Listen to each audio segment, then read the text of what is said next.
Soyez bénis au nom du Seigneur Jésus-Christ. Nous passons directement à la lecture de la parole. Nous sommes dans Lévitique 19, 19. Lévitique 19, 19. Nous lisons au nom du Seigneur Jésus-Christ. Vous observerez mes lois.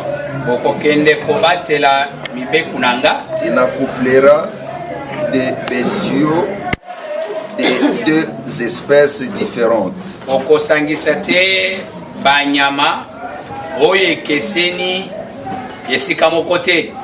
Tu n'ensemenceras point ton champ de deux espèces de semences.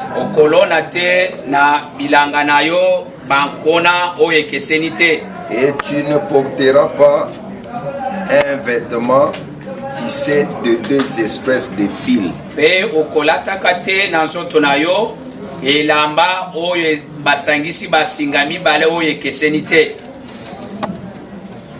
Nous allons dans Deutéronome chapitre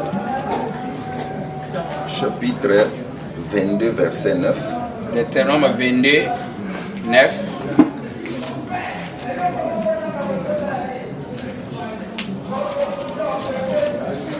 Il y a des Bibles ici à la table. Hein? La Bible est là. Frère, il y a des Bibles ici. Deutéronome 22. Deutéronome 22. Verset 9. Verset 9. Tu ne sèmeras point dans ta vigne diverses semences.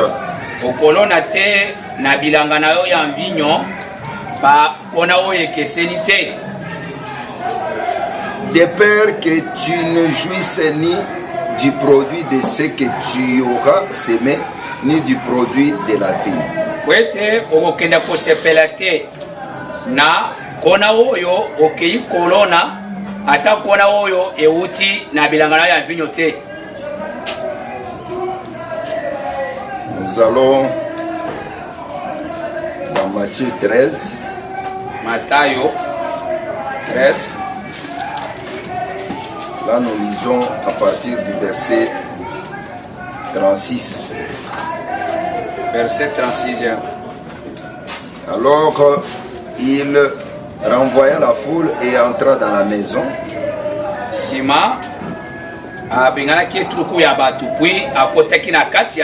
disciples s'approchèrent de lui. Explique-nous la parabole des livrets du champ. Il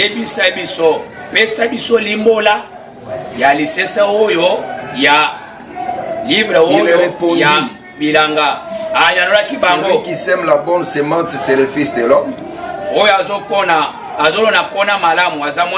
Les champs, c'est le monde. La bonne semence, ce sont des fils du royaume. Livré, ce sont les fils du malin. L'ennemi qui l'a semé, c'est le diable. La moisson, c'est la fin du monde. Les moissonneurs, ce sont les anges. Or, comme on arrache l'ivraie et qu'on les jette au feu, il en sera de même à la fin du monde. Et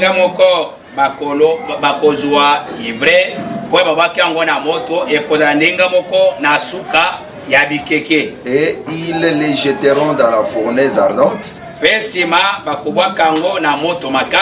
où il y aura des pleurs et des grincements dedans.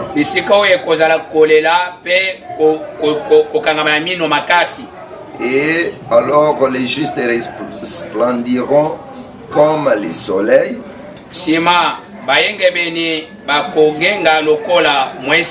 dans le royaume de leur Père.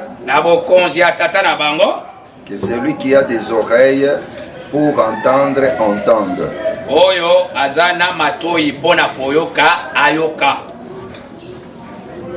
Matthieu 23. Matthieu 23.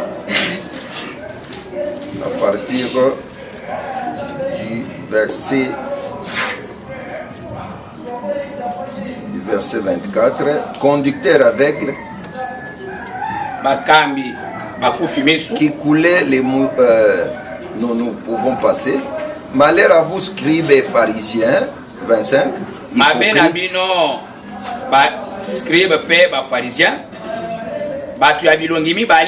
Parce que vous nettoyez les dehors de la coupe et du plat.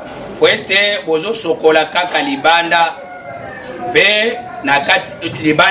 au-dedans, ils sont pleins de rapines et d'intempérance. Pharisiens aveugles. Nettoie premièrement l'intérieur de la coupe et du plat.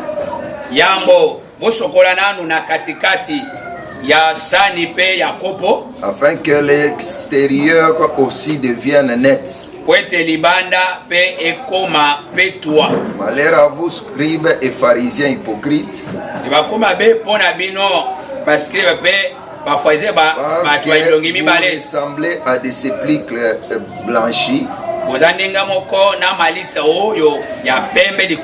qui paraissent beaux au dehors et qui au dedans sont pleins d'ossements, de morts et de toute espèce d'impureté.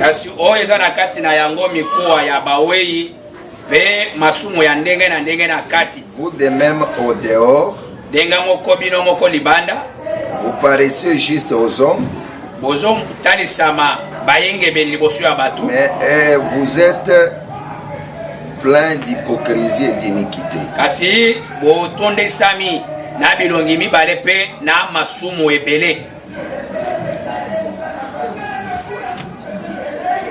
Je veux que nous puissions ajouter d'autres écritures.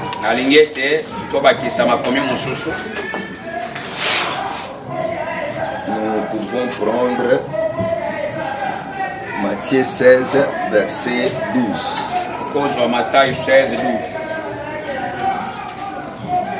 Dans Matthieu 16, verset 12. Matthieu 16, 12. Alors ils comprirent que ce n'était pas du levain du pain qu'il avait dit de se garder,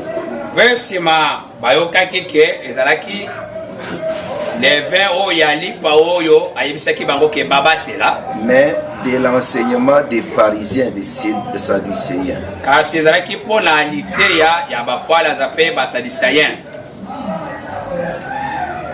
Nous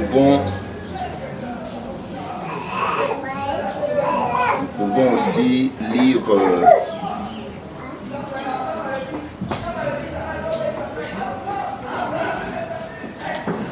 Hébreux 13, verset 9. Hébreux 13, 9. Je pense que ce sont les choses qu'on va parler, même si on ne répète plus ces versets.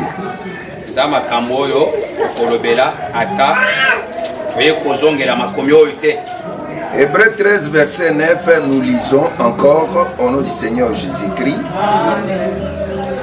Ne vous laissez pas entraîner par des doctrines diverses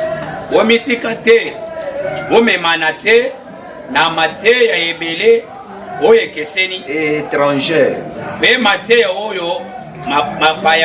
Car il est bon que le cœur soit affermi par la grâce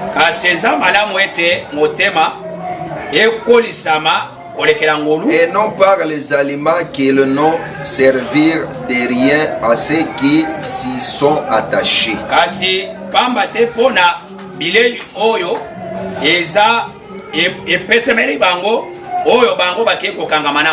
Que Dieu ajoute la bénédiction à la lecture de la parole. Soyez bénis au nom de Jésus-Christ. Nous sommes en train de parler sur les semailles et la moisson. Il y a un temps pour tout, il y a un temps aussi pour toutes choses. Il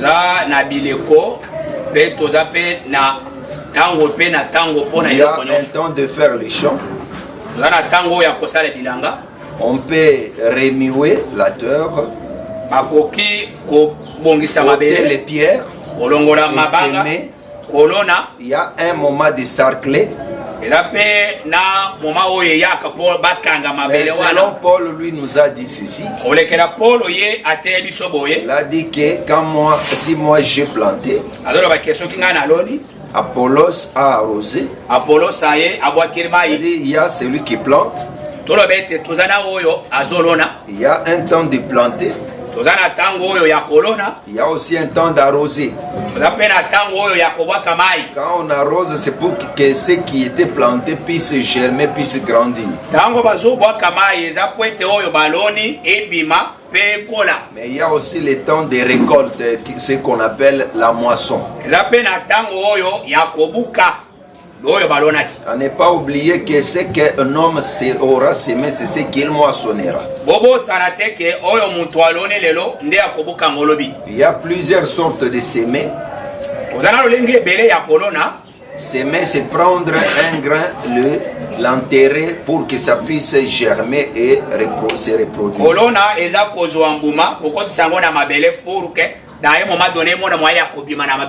Il y a aussi une semence pour la procréation de l'espèce humaine. Les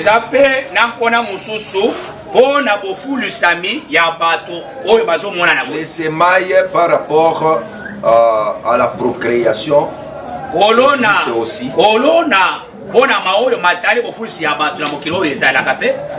Maintenant, il y a aussi, quand une personne est en train de travailler, il est en train aussi de s'aimer.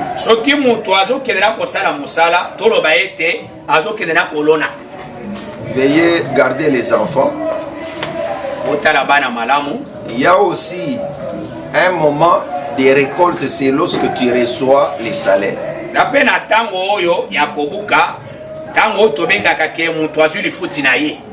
Personne ne peut récolter là où il n'a pas semé.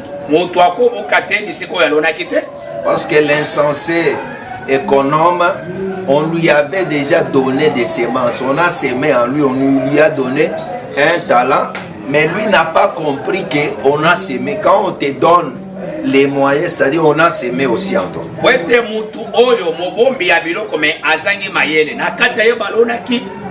Déjà quelque chose à Moutouya. Mais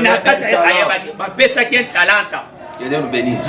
On lui a donné un talent. Il a enterré ça. Il n'a pas multiplié ça. Il a oublié qu'on a semé déjà en lui. Que Dieu nous bénisse. Vous commencez à dormir. C'est-à-dire vous êtes sensible aux choses du monde. À la parole de Dieu, c'est les sommets. D'abord, l'heure que nous commençons notre culte, ce n'est pas l'heure que nous avons notée. L'heure que vous venez, c'est autre chose. Tout ça, vous venez aussi en retard, mais vous commencez à dormir, c'est dangereux.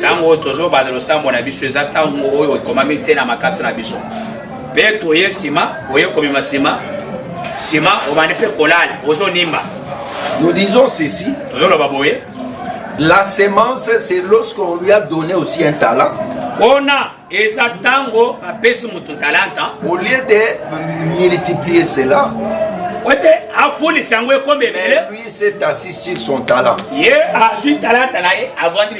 un langage de semer, il a caché ça, il a enterré.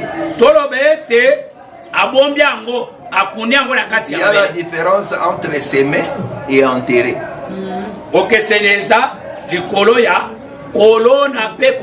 Semer, on cache une chose pour que ça ne puisse plus sortir.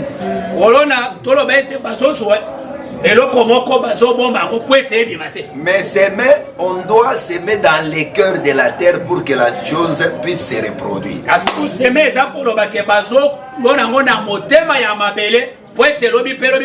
la personne a enterré son talent.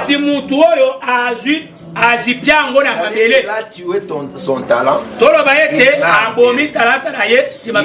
empêché de pouvoir se reproduire. Maintenant, quand il voit le maître, moi je savais que toi tu moissonnes là où tu n'as pas semé. Et la semence est là, les talents. Toi tu es la terre aussi. Hein, c'est toi qui es mauvais économe. La foi que tu as aussi, c'est une sémence. Les dons que vous avez, ce sont des sémences. Et les grâces que vous avez, ce sont des sémences. Parce qu'on nous a dit ceci. On a dit que le monde, c'est ça les champs. Il y a le blé et l'ivraie. L'ivraie, c'est la semence du diable. C'est-à-dire que nous vivons dans un monde où nous sommes ensemble, les blés et l'ivraie.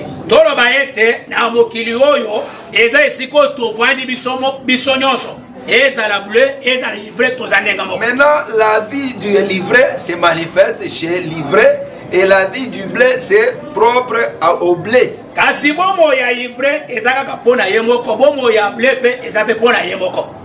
Maintenant, le Seigneur, qu'est-ce que j'ai retiré dans ce que je lisais? C'est-à-dire que le maître du champ avait appris la qualité des semences chez ses serviteurs.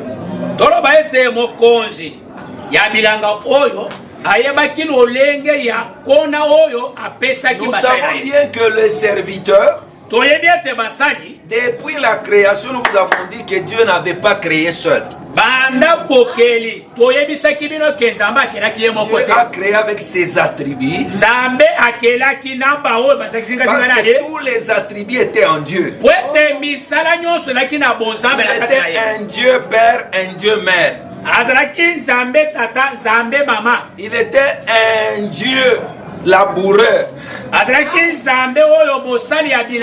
Il était un Dieu roi. Tous les attributs étaient en lui. Il était le Dieu sauveur. Il était le Dieu juge. Toutes ces choses étaient en lui. Et nous vous avons dit que la main de Dieu, la bouche de Dieu, c'est le ministère de la parole. C'est-à-dire la création a été créée par les ministères de la parole. Dieu s'est servi du ministère de la parole pour créer. Parce que s'il n'y a pas le ministère, Dieu ne peut pas créer. C'est-à-dire qu'il y avait cette divinité, cette portion en lui. Parce que le ministère de la parole, c'est ce qui fait entendre la parole, la voix de Dieu aux hommes. Je ne sais pas si ça vous complique. Nous avons dit encore que l'œuvre de Dieu, c'est sa main. La main aussi, c'est le ministère de la parole. C'est-à-dire que Dieu n'avait pas créé seul. Il avait ses attributs. Que Dieu nous bénisse. Maintenant, le serviteur, pour les champs ici, j'ai dit qu'il avait révélé les secrets des qualités des semences à ses serviteurs.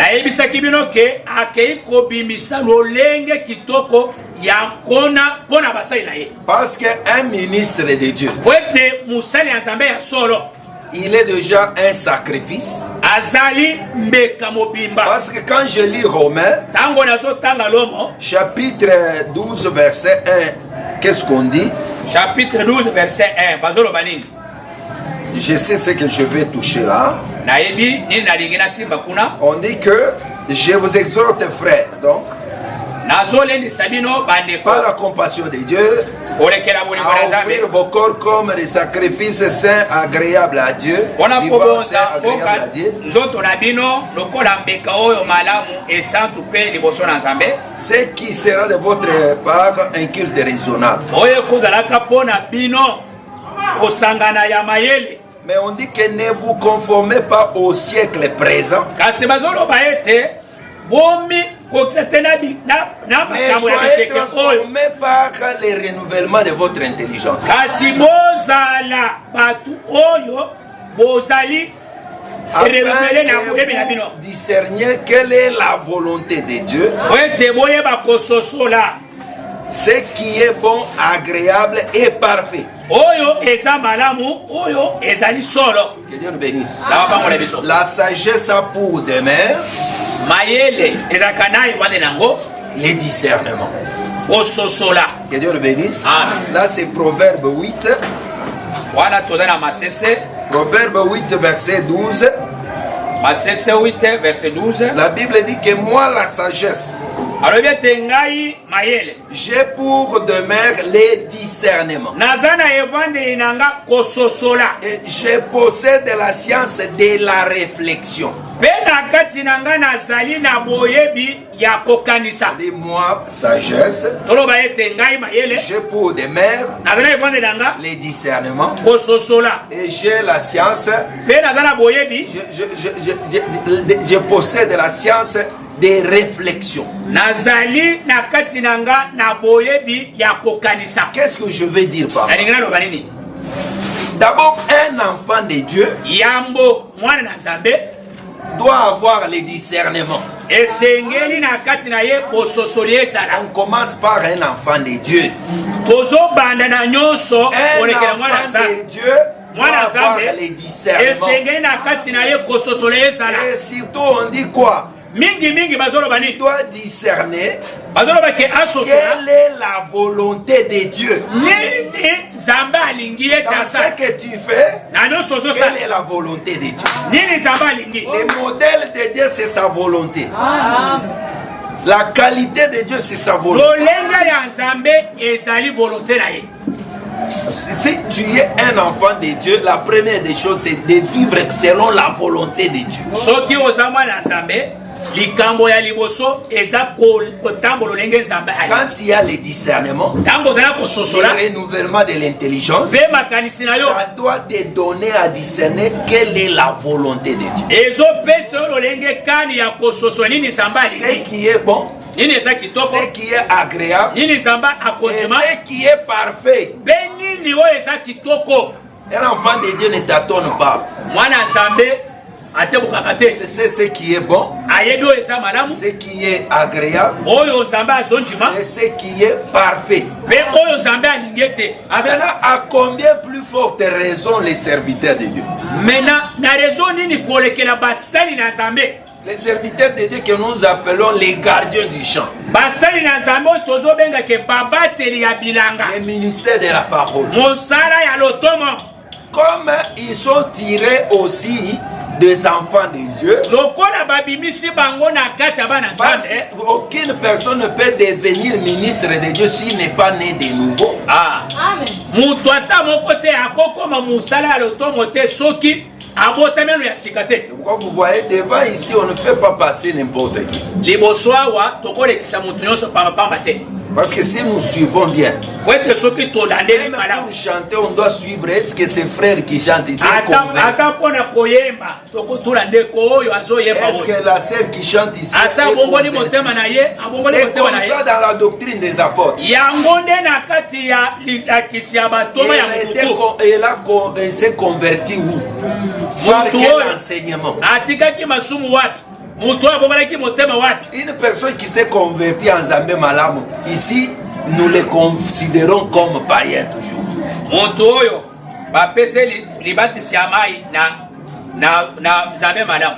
Soki ayawa azalaka na mokili na ye wana. Parce que la semence, c'est quoi? Po ete kona ezali. La semence, c'est l'enseignement. Kona eza La liteya. semence, c'est la parole de Dieu. Ezali loba na Nzambe. Si on t'a baptisé Soki babatisi yo dans un faux enseignement, na lilakisi ya quand mabe, tu découvres la lumière, ntango ozoya tu kososola vas pole, faire tomber tout ce que tu croyais là. ozokweyisa ya lokuta oyo oyokaki wana.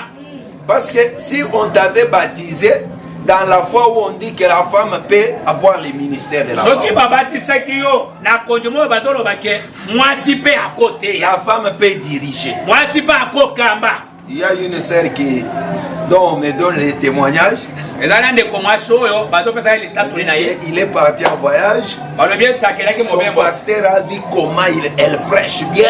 Maintenant, son pasteur lui a donné beaucoup d'églises. Elle prêche, elle fait des séminaires dans ces églises-là.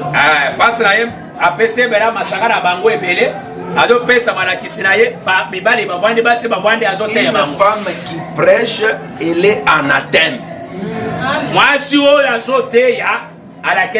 La femme qui prêche est maudite. La femme qui a le ministère de la parole, elle a contredit Dieu lui-même. Tu ne peux pas prendre de l'autorité, commencer à diriger l'église. C'est pour dire que la mauvaise sémence engendre les mauvaises personnes. Ce que l'on sème, c'est ce qu'on récolte. On a semé les mauvais enseignements dans la personne. La personne a pris même le baptême par cet enseignement-là. Maintenant, il faut savoir que s'il embrasse les vrais enseignements, il faut qu'on annule tout ce qui était mauvais en nous. C'est ça la marche de la foi. Tous ici, on avait pris des baptêmes. On avait pris des baptêmes de Michoni. On nous a donné d'autres baptêmes dans des Sangomala. Mais après un moment, quand nous avons embrassé les vrais enseignements, on a courbé, nous avons fléchi, on nous a baptisés. Parce que l'enseignement, si il est mauvais, même ta foi est mauvaise. Que Dieu nous bénisse. Là, si on élève, on dit que Kimbangu est Dieu. Le Dieu des Noirs, Jésus des Noirs. D'autres personnes qui se fait baptiser dans ces enseignements. C'est-à-dire qu'il est le fils de l'enseignement. Si tu rencontres la lumière, tu vas changer de position. C'est pourquoi Paul marchait sur le chemin de Damas. Quand il a rencontré la lumière, il s'est fait baptiser. On l'a baptisé. Quoique il prêchait bien, il faisait beaucoup de choses. L'enseignement, c'est ça la sémence, c'est ça la base. Que Dieu nous bénisse. Que Dieu nous bénisse. La Bible dit que telle fille, telle mère. Tel fils, tel père. Le père qui engendre, c'est l'enseignement. Par quel enseignement tu étais devenu enfant de Dieu? Je vous donne même un exemple terre à terre. Les rebelles ont saisi Goma. Ils ont renversé l'administration qui était là. Ils ne connaissaient plus ce qu'on avait installé là. C'est pour dire que quand la lumière vient, renverse le ténèbre. Si un royaume vient, il va renverser le premier. Si Christ vient, comme le dernier Adam, il doit renverser les œuvres du premier. Quand la lumière vient, la lumière va chasser le ténèbre. Je ne sais pas si nous sommes ici. Parce que si on te croit à mission que tu es converti, Si tu pars à Néo, on ne te croira pas. Non, ici, nous sommes les Néo, tout ça. Tu vas encore adhérer à l'Église. Si tu quittes et tu entres dans l'islam, tu dois commencer à enlever les choses. C'est-à-dire qu'il nettoie les oreilles. Parce que les oreilles entendent les mauvaises choses. Les yeux voient les mauvaises choses.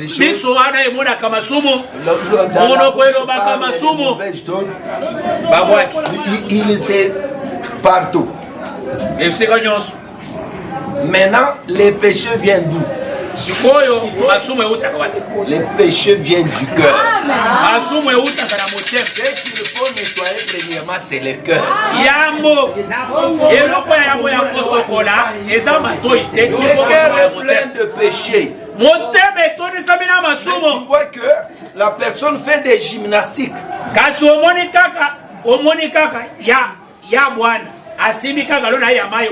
Et ces gens-là vous respectent le temps.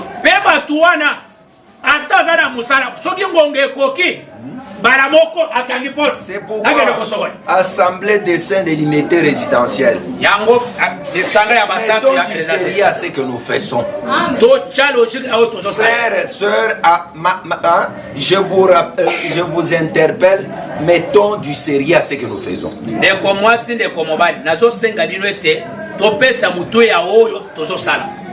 La parole de Dieu n'est pas la démocratie. Nzambe azalaka démocrate te. La voix du peuple, c'est pas la voix de Dieu. Mais le monde dit que la voix du peuple, c'est la voix de Dieu. Mais dans l'évangile, la voix du peuple, ce n'est pas la voix de Dieu. Est-ce que vous êtes là? Parce que je vois notre église est dans la démocratie. Chacun donne ses raisons, chacun donne l'église ne peut pas marcher comme ça. L'église, à un moment, il y a la loi. Dieu, c'est un Dieu d'ordre, un seul ordre. Quand il y a plusieurs, ça devient des ordres. Il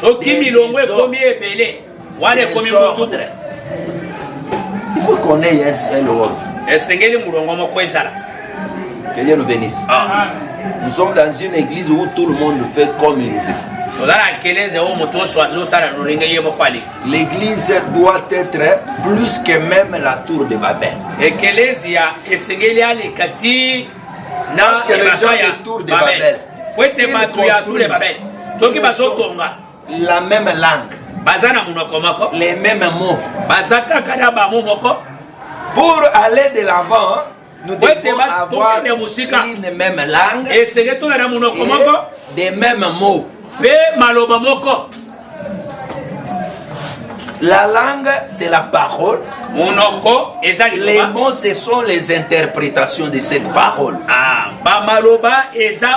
On a une façon d'interpréter de la même compréhension même.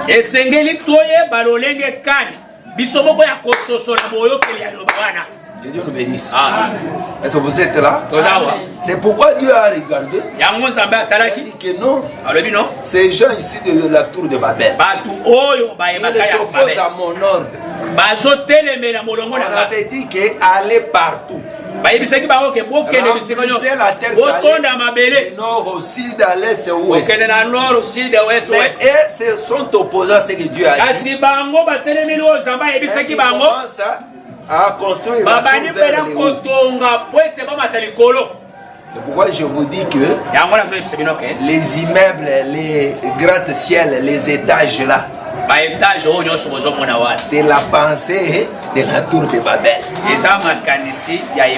Dieu voulait que les gens habitent sur tout l'espace de la terre, sur toute la surface.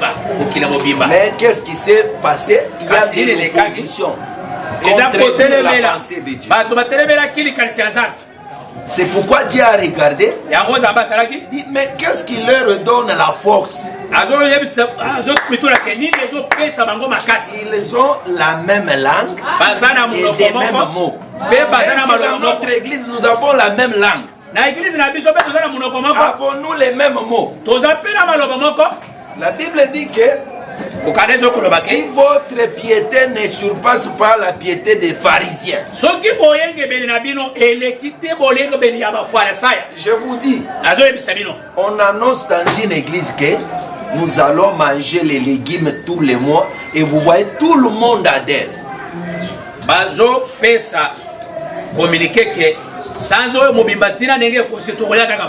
Mais comment un seul jour, hein, tu vas rester le matin au soir, tu bois le jus et l'eau, mais tu dis que je n'ai pas fait ça.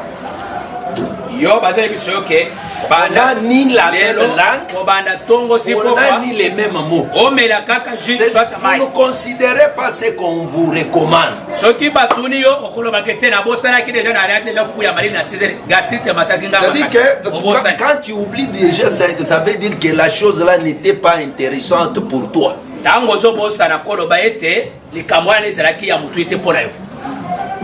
Que Dieu nous bénisse.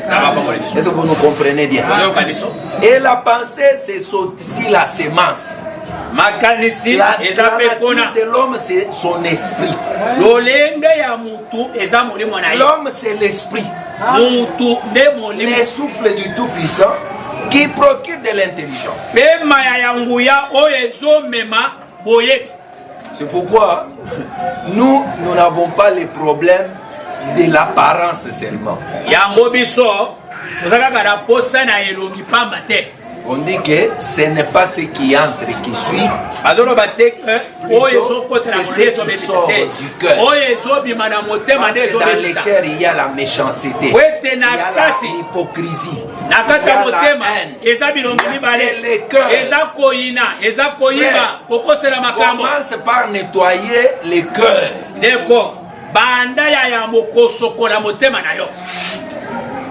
Il est écrit que les serviteurs, ils ont discerné, ils ont vu que les plantes qui sortent ici, c'est différente du blé. Les serviteurs, je vous interpelle. Un ministre de Dieu peut vous dire une autre chose, peut-être vous le comprenez mal, mais adhérez d'abord. Parce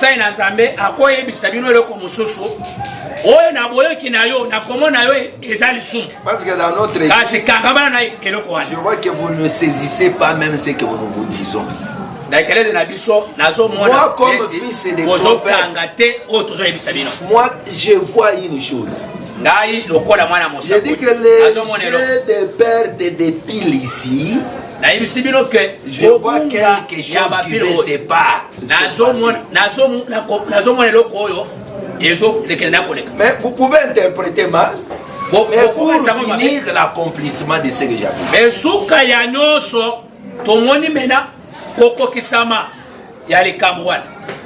C'est-à-dire qu'il faut comprendre comment nous marchons.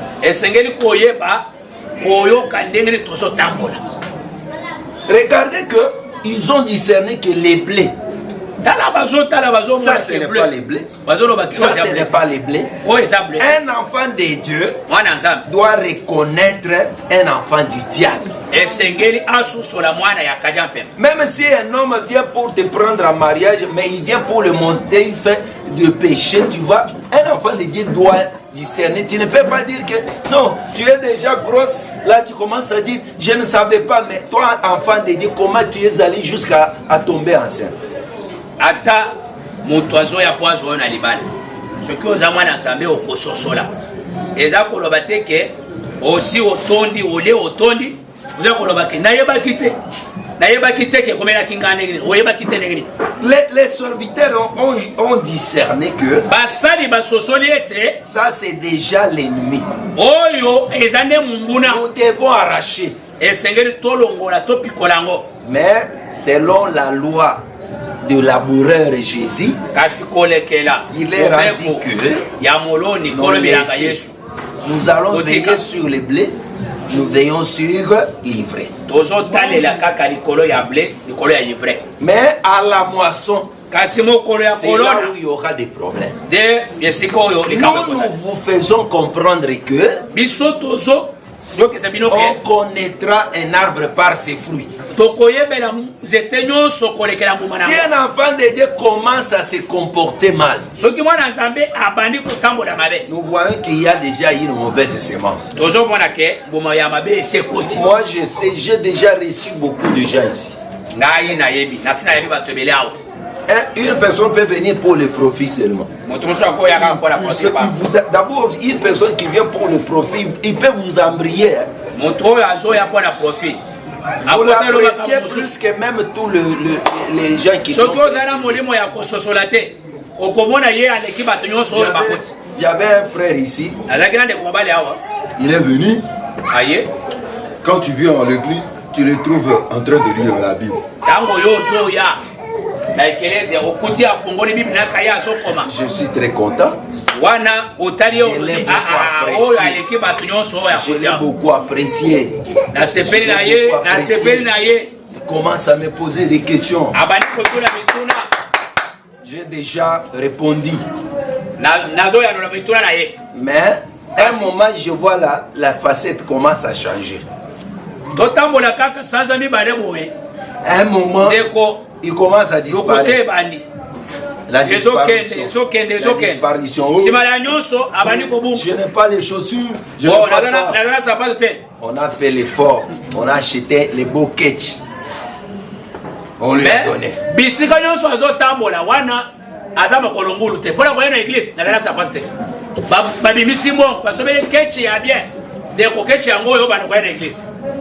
Quand il était venu ce dimanche-là, c'était pour prendre les quêtes.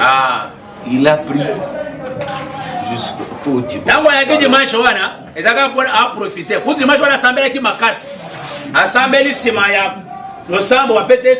Mais pour toi, si on commence à te dire que les frères ici ont un mouvement qui n'est pas clair, toi tu dirais, l'apôtre n'aime pas les gens.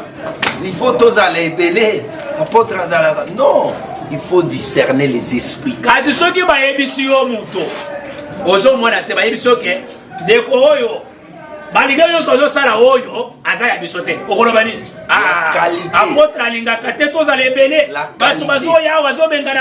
Parce que nous en avons marre, beaucoup de gens qui viennent comme ça.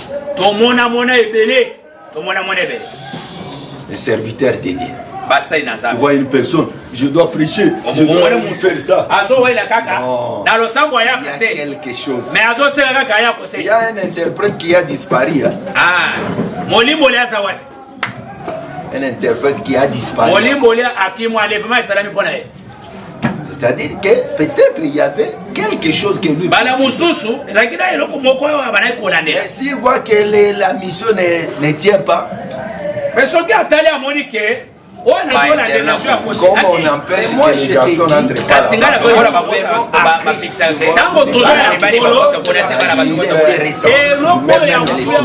Les saluts. Et ça, voilà le plus. Là, tu ne vois pas les saluts. Quand tu dis c'est une fille qui peut venir porter la jupe, la blouse.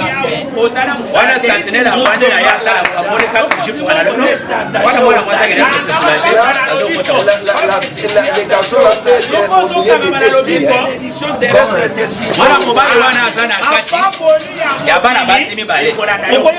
Nous avons dit que l'arbre qui est planté sont près des courants d'eau.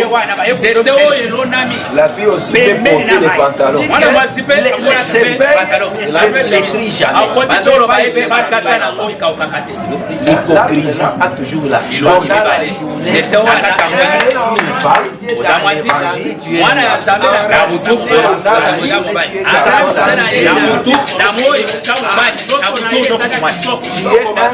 qui ne prend pas la boisson seulement à l'église.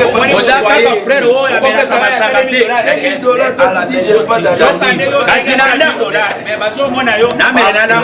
Dans un champ, ne flétrisse pas que une seule semence. Mais on dit que semence là, c'est l'enseignement.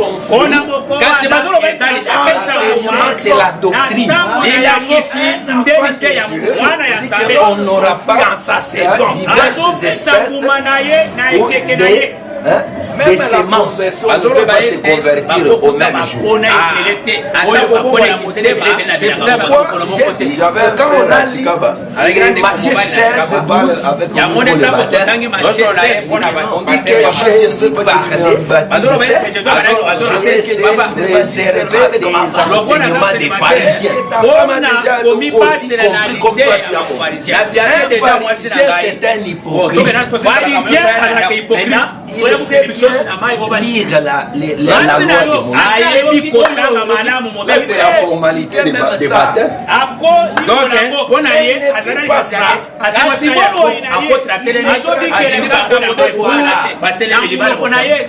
Vous comprenez quand même. Je ne sais pas si vous saisissez ce qu'on dit. La sémence. On dit que l'arbre là doit donner son fruit en sa saison. Toi, tu as ta saison. Ton camarade a sa saison. Ta soeur a sa saison. C'est pourquoi à l'église, n'ayez pas la convoitise. N'enviez pas les gens. Si on te donne la responsabilité au travail, sois comme Joseph.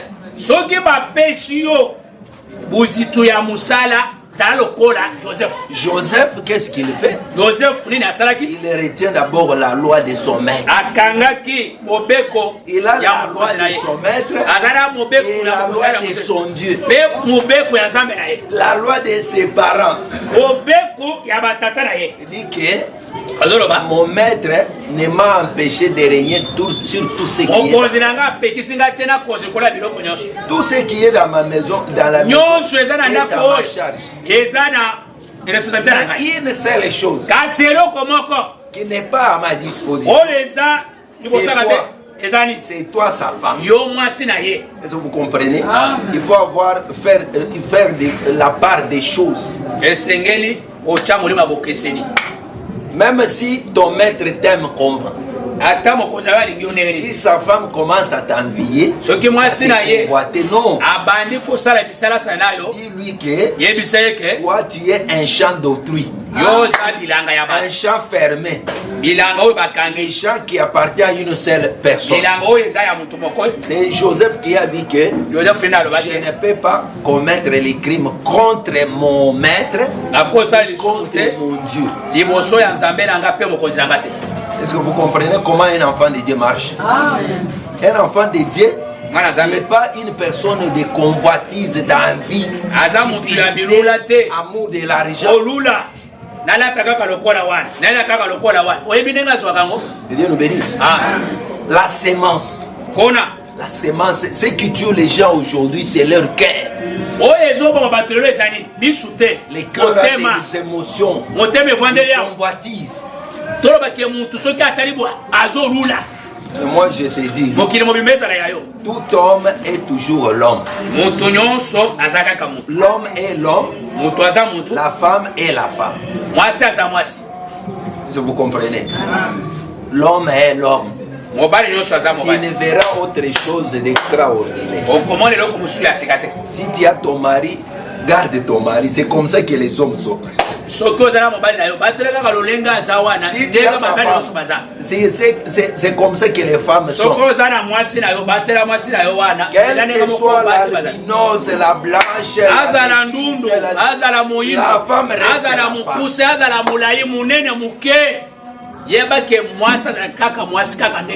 Mais la chair, tu peux voir comme si l'autre est plus que l'autre.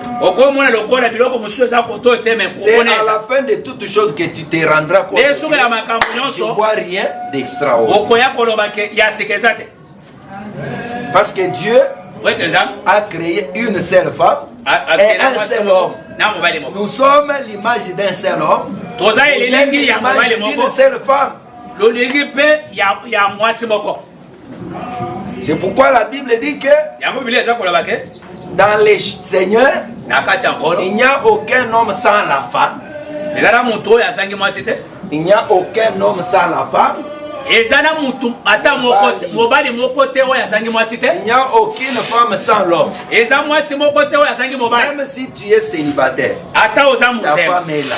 mwasi na gaza. Tu es célibataire, ton mari est là. Oza muzemba ya mwasi mobali na gaza. Il finira par te prendre en mariage. Akoya kasuka suka ya nyonso kozwa yo na libali. Il ne faut pas envier, convoiter, s'embriller.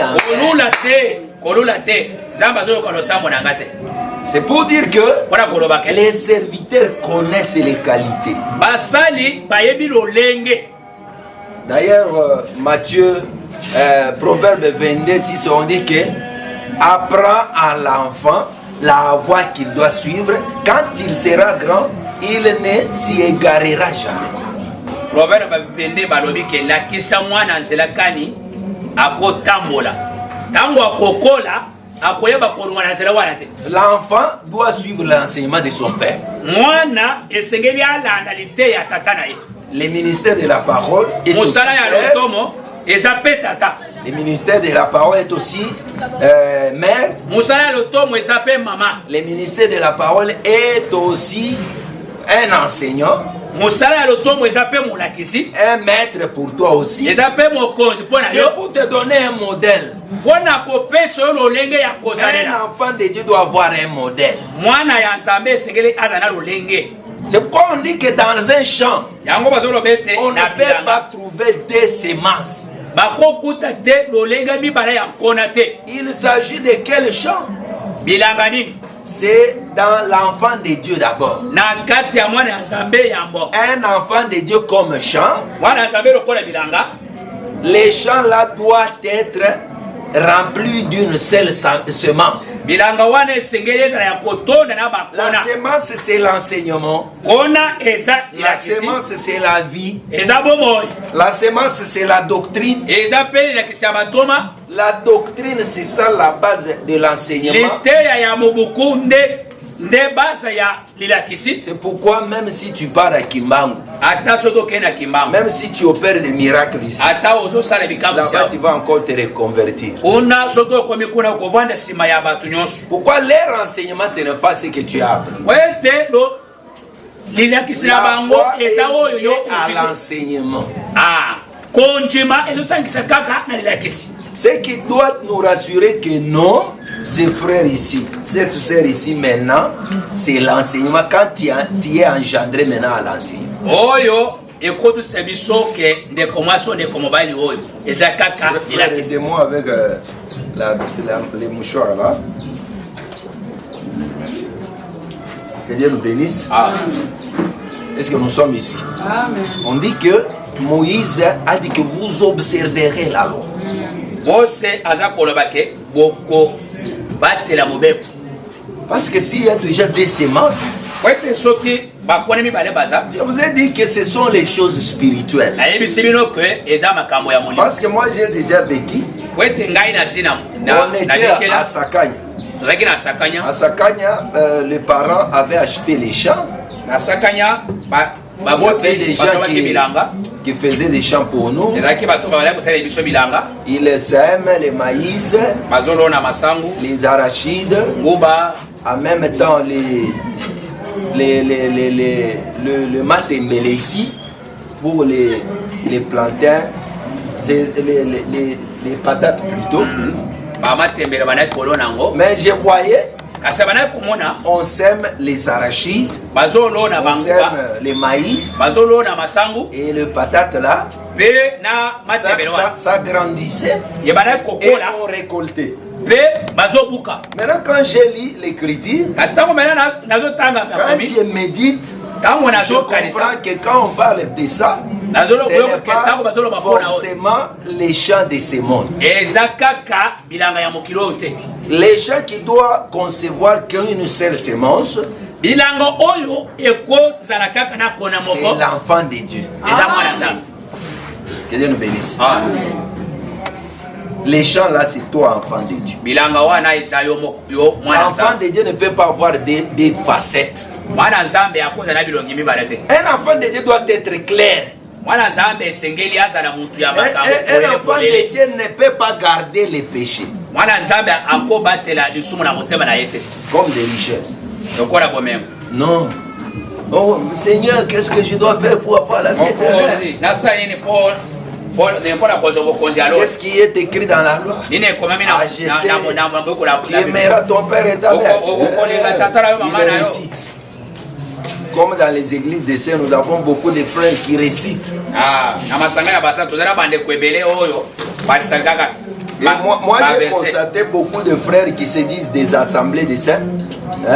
Plus sur 100%, je trouve 70% des aventures. Pour ce que nous avons reçu dans notre église. C'est le 100%. Comment on a 70? Non, papa, c'est nous. L'évangile est tel. Quand vous chantez d'autres chansons, ils sont tristes. Là, ce n'est pas les chansons de Bassan. Les chansons de Bassan. Moi, je crois que toutes les chansons qui parlent de Dieu et du Seigneur Jésus-Christ, je dois les chanter.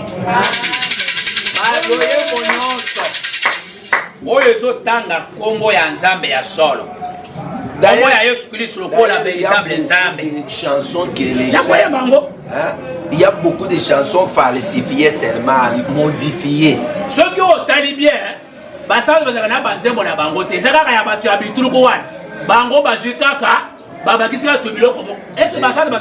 que je n'ai pas dit ça. Vous avez dit autre chose.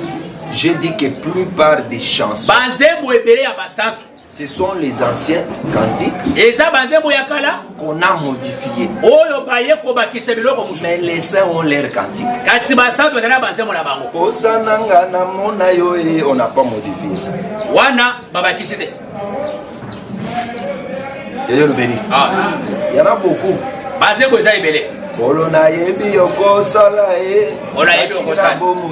Il y a beaucoup. Là, ce sont les chansons que eux-mêmes. Là, nous leur donnons raison. Mais ce n'est pas dire que toutes les chansons qu'on a composées par les autres, là, ce ne sont pas les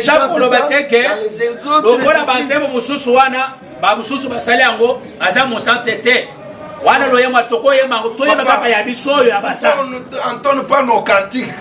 Les cantiques, c'est ce qui est inspiré de Dieu.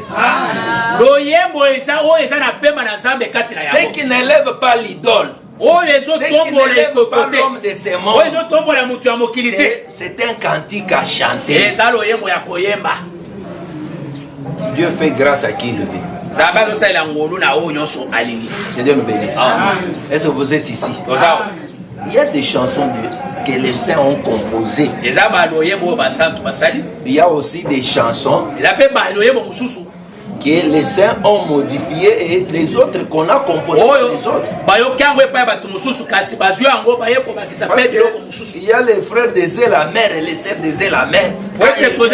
Chantez seulement les cantiques là. Vous chantez. Mais quand vous allez, là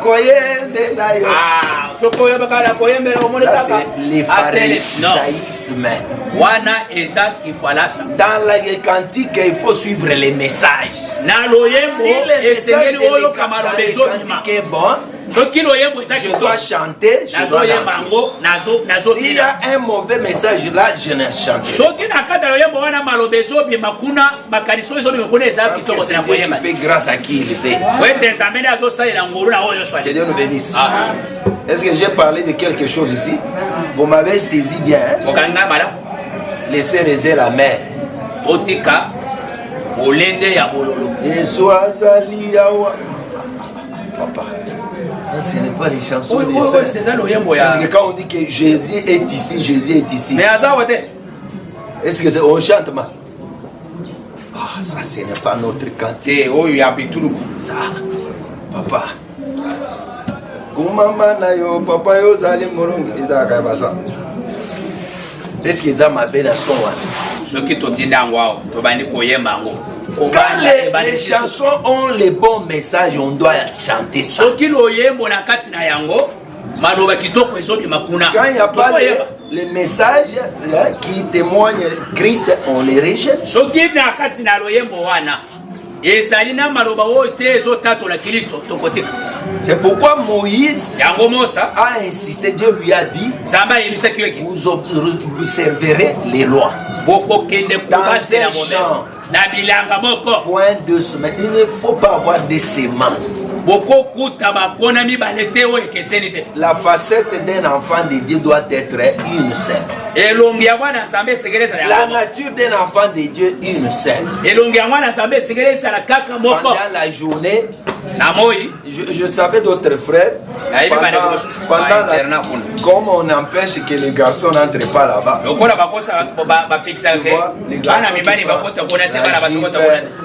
ils mettent même les soutiens. Si, là, tu ne peux pas rêver que ici, est-ce que non, c'est une fille. Elle a porté la jupe et la blouse.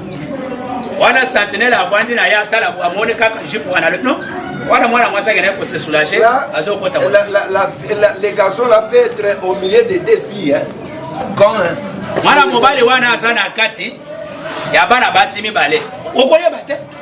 il entre là-bas. Après, il fait sa mission, il sort. La fille aussi peut porter les pantalons.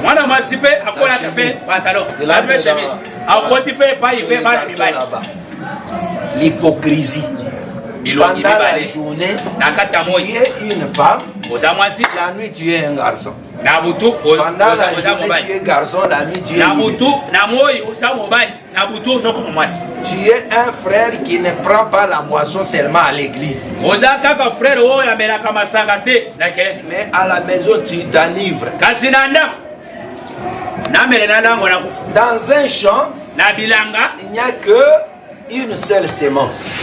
La sémence là, c'est l'enseignement. L'enseignement, c'est la doctrine.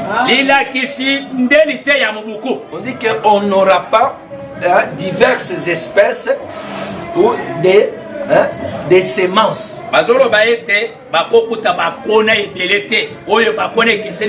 C'est pourquoi j'ai dit, quand on a lu les Matthieu 16, 12, on dit que Jésus parlait de se réserver des enseignements des pharisiens. Un pharisien, c'est un hypocrite. Il sait bien lire la loi de Moïse. Il peut expliquer même ça. Mais il ne vit pas ça. Il ne pratique pas cette loi-là. Il enseigne d'autres.